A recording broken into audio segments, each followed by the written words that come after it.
ध्रुव के जाते ही विराट आन्या पर बरसने लगा। आन्या, तुमने उसे मना क्यों नहीं किया? तुम नहीं जाओगी उसके घर, कोई डिनर नहीं, कुछ भी नहीं। आन्या वैसे भी ध्रुव की बातों से परेशान थी। विराट की बातें उसे और परेशान कर रही थी। ठीक है, तुम कहते हो तो मैं उसके घर नहीं जाती, मैं उससे मदद भी नहीं लेती। ये काम क्यों नहीं करते? अभी अभी उसने 5 लाख रिसेप्शन में जमा किए हैं। मेरी जगह तुम उसके घर चले जाओ और 5 लाख वापस कर दो। विराट खामोश रहा। आन्या उसे घूरते हुए देख रही थी। इसी बीच आन्या की छोटी बहन अंशिका मेहरा भी हॉस्पिटल पहुंच गई। उसके हाथों में सिर्फ एक छोटा सा बैग था। हॉस्पिटल पहुंचते ही उसने आन्या को गले से लगा लिया और धीरे से पूछा, दी, पापा कैसे हैं? अब ठीक है ना? आन्या ने उसके सिर पर हाथ फेरते हुए कहा, अभी कुछ नहीं पता, ये एक ऑपरेशन होगा, उसके बाद ही जवाब दे सकते हैं। तुम यहाँ विराट के साथ रुको, मुझे कुछ काम है, मैं घर जा रही हूँ। आन्या के मुंह से ये बात सुन विराट परेशान हो गया। क्या कर रही हो आन्या? क्या तुम सच में उस ध्रुव के घर जा रही हो, वो भी रात में? और अगर जाना जरूरी है तो मैं भी तुम्हारे साथ चलता हूँ। प्लीज विराट, कहा ना मैंने, मेरी मुसीबत मत बढ़ाओ। पापा को यहाँ तुम्हारी जरूरत है, यहीं रुको।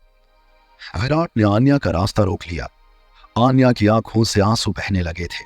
विराट आंसुओं के सामने कमजोर पड़ गया। आन्या गौर से विराट की तरफ देख रही थी। आन्या को आज विराट कुछ बदला हुआ नजर आ रहा था, पर इस वक्त उसके लिए पैसे और ध्रुव ज्यादा बड़ी समस्या थी। अंशिका ने देखा कि विराट आन्या को परेशान कर रहा है। वो बीच में आई और उसने चीखते हुए विराट से कहा, मेरी दी का रास्ता छोड़ो। तुम्हारी इतनी हिम्मत हो गई कि अब तुम सवाल जवाब करने लगे हो? विराट कुछ कहता उससे पहले ही आन्या ने इशारे से उसे रोक दिया और तेजी से वहां से चली गई। अंशिका ने मुंह बनाकर विराट की ओर देखा और वेटिंग एरिया में बैठ गई। विराट आईसीयू की छोटी सी खिड़की से आन्या के पापा को देख रहा था। उनके पूरे शरीर पर पाइप लगे हुए थे, मुंह में ऑक्सीजन मास्क लगा हुआ था। इधर आन्या ड्राइव करती हुई अपने घर पहुंची। जैसे ही वो दरवाजा खोलकर अंदर आई, मोहिनी उस पर परस पड़ी। क्या बात हुई ध्रुव से? क्या ध्रुव ने पैसे जमा किए? तुमने कुछ बताया भी नहीं। ध्रुव ने 5 लाख जमा कर दिए और मुझे आज रात डिनर पर अपने घर बुलाया है। सच में आन्या, मैं तो कहती हूँ बिल्कुल जाओ, अच्छे से तैयार होकर जाओ और आज ध्रुव से शादी की डेट तय कर लो।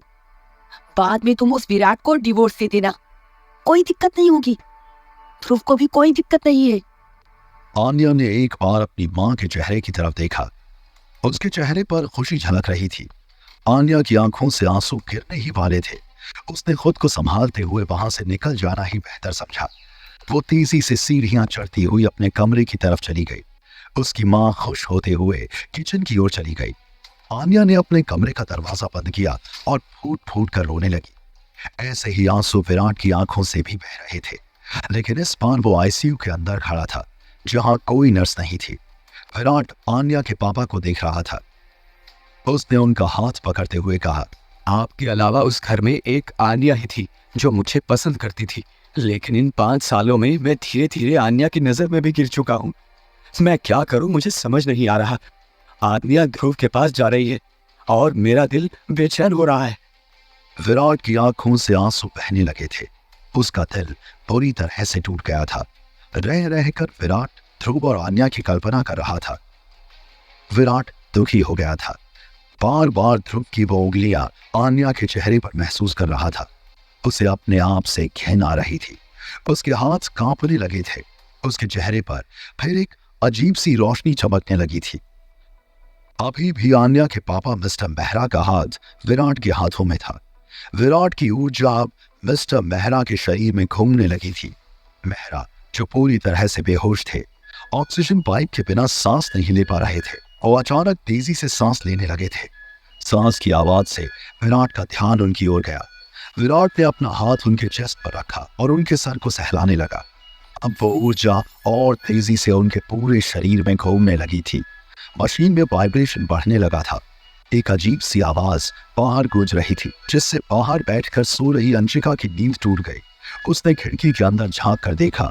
विराट उस वक्त ऑक्सीजन मास्क निकालने की कोशिश कर रहा था, क्योंकि मिस्टर मेहरा की आंखें खुल चुकी थी और वो विराट से कुछ कहना चाहते थे।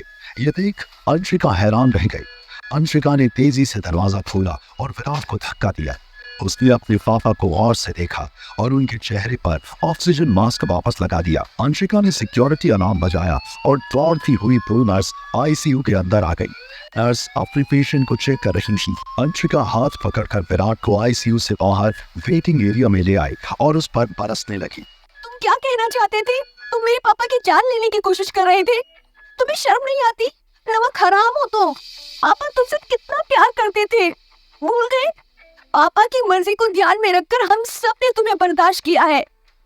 नहीं अंशिका, वो मुझसे कुछ कहने की कोशिश कर रहे थे, इसलिए मैंने उनका मास्क हटाया था। अंशिका कुछ सुनने को तैयार नहीं थी। तब तक डॉक्टर भी आ चुके थे। डॉक्टर मिस्टर मेहरा को चेक करने लगे। दूसरी तरफ इन सारी बातों से अनजान अच्छी तरह से तैयार हुई बेहद खूबसूरत लग रही आन्या ध्रुव के सामने बैठी हुई थी और दोनों डिनर कर रहे थे। ध्रुव की नजर तो आन्या पर मानो गड़ सी गई थी।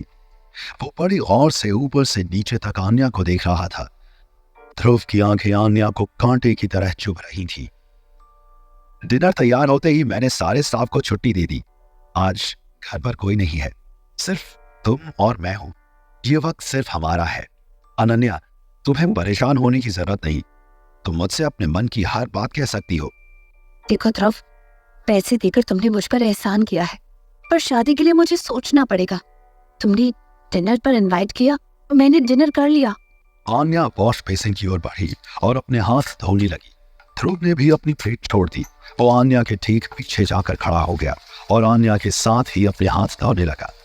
ध्रुव के हाथों का टच फील होते ही आन्या पीछे हट गई। उसने तौलिया लिया और दूर जाकर अपने हाथ सुखाने लगी। ध्रुव ने आगे बढ़कर आन्या से तौलिया लिया और कहा, अब हम आराम से बैठकर बातें कर सकते हैं। वैसे तुम आज इतनी खूबसूरत लग रही हो कि मेरा ध्यान तुम्हारे चेहरे से हटने का नाम भी नहीं ले रहा है। ध्रुव, डिनर हो गया है, मुझे घर जाना है और एक बार हॉस्पिटल भी जाना है। तुम क्या मुझे हॉस्पिटल या घर ड्रॉप कर दोगे? आन्या को आज ध्रुव की नीयत सही नहीं लग रही थी। ध्रुव जैसे ही कदम आन्या की ओर बढ़ा, आन्या तेजी से दरवाजे की तरफ जाने लगी। ध्रुव ने आन्या का हाथ कसकर पकड़ लिया और उसे अपनी ओर खींच लिया। आन्या ध्रुव के कंधे से जा लगी